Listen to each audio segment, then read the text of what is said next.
দেখো বন্ধুরা, আজকে তোমাদের সাথে শেয়ার করে নেব গিরিধারীর অঙ্গরাগ, কেমন করে তাকে অঙ্গরাগ করাতে হয়। তোমরা হয়তো কেউ কেউ বাড়িতে করে থাকতে পারো, অনেকেই করো আমি জানি। তো এই গিরিধারীকে দেখো, দেখা যাচ্ছে কিনা, এইটাই তো।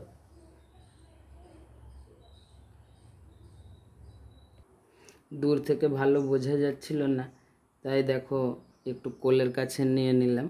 প্রথমে আমি সুন্দর করে একটা দাগ দিয়ে নেব, সুন্দর করে একটা দাগ দিয়ে সাজিয়ে নিলাম, যাতে করে এইটা ধরে আমি সাজাতে পারি। তো বেডটা প্রথমে তৈরি করে নিচ্ছি, যাতে করে দেখা যায় যে কি সুন্দরভাবে আমরা সাজিয়ে নিতে পারি। আমি প্রতিদিন অঙ্গরাগ করতে পারি না গিরিধারীর, বিশেষ তিথি ধরেই করা হয়। গোপালকে প্রতিদিন সাজিয়ে অঙ্গরাগ করানো হয়, আবার কোনো দিন হয়ও না, যেমন সময় সেরকমভাবেই করা হয়। তো আজকে সাজিয়ে দেওয়া। এবার ছোট ছোট করে গুটি কেটে নিতে হবে, যাতে করে এটা মনে হয় যে একটা ঝালরের মতো মাথার উপর ঝুলছে।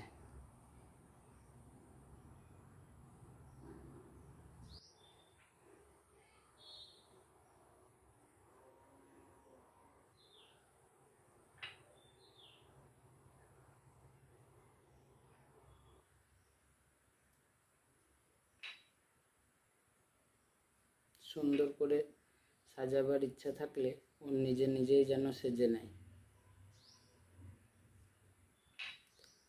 তার ইচ্ছে না হলে কেউ কিছুই করতে পারে না। আমরা তো এই বিশ্বাস নিয়ে ভগবানের সেবা করি। মন্ত্রতন্ত্র পূজন যাজনে কিছু যায় আসে না,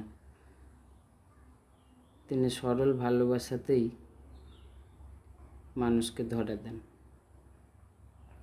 তো দেখো কি সুন্দর ওপরটা সাজানো হয়ে গেল। এবারে এই যে দুটো কপালের পাশের ফাঁকা জায়গাগুলো আছে, এখানে আমি দুটো তারাকা চিহ্নর মতো এঁকে দেবো, তাহলে দেখতে আরও ভালো লাগবে। তারাকা চিহ্নের মতো সুন্দর করে এঁকে দিলাম পাশে। এটা তার মুখশ্রীটাকে আর একটু বাড়াবে, ভালো লাগবে।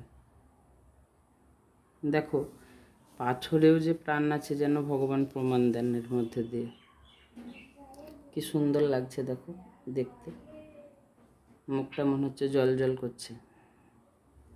আবার আরেকটু সাজানো যায়, এই যে নিচের অংশটা রয়েছে এইখানেও কিন্তু আর একটা স্টারের মতো এঁকে দিলে আরও সুন্দর লাগবে দেখতে। সুন্দর করে সাজিয়ে দিলে সেই শয্যাতে ভগবান যখন ধরা দেন তখন আরও সুন্দর লাগে দেখতে।